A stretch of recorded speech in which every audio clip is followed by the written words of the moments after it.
Back on the town hall with interest rates going up once again. The Federal Reserve today raising its key rate by a 1/4 percentage point.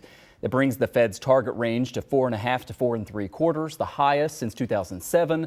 This all part of the Fed's ongoing effort to try to bring down inflation. This is the 8th increase in a row, making it more expensive for you to borrow money.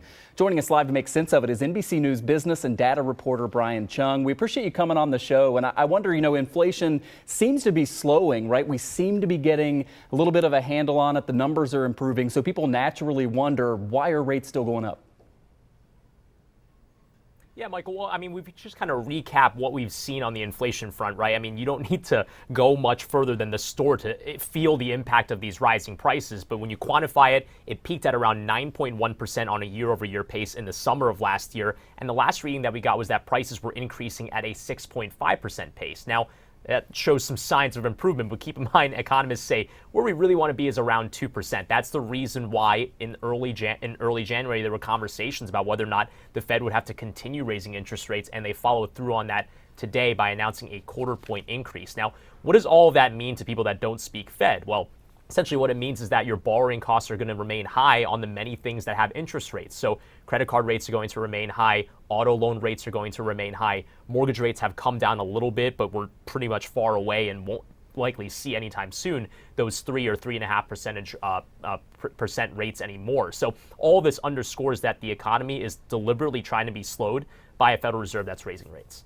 And Brian, I want to listen to just very quickly part of what Fed Chair Jerome Powell said earlier today when he took reporters' questions about this decision. Listen to this. While recent developments are encouraging, we will need substantially more evidence to be confident that inflation is on a sustained downward path. So, Brian, in terms of practical terms of that, does it mean that we're not going to stop with these interest rate hikes until we get closer to that 2% mark that you said? Because it seems like that's a long way off. How many more of these should we expect?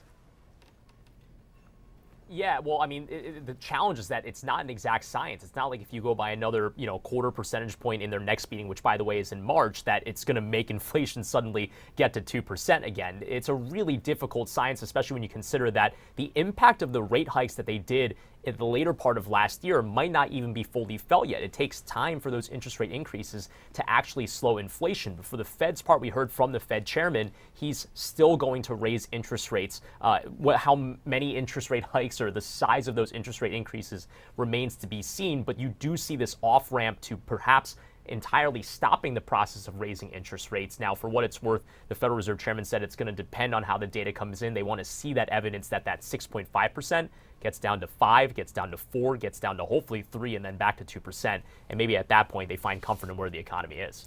Our new assistant news director said, if you want to understand this and put it in real life terms, get Brian Cheung on your show. So we appreciate you coming on. Thank you very much. We appreciate it.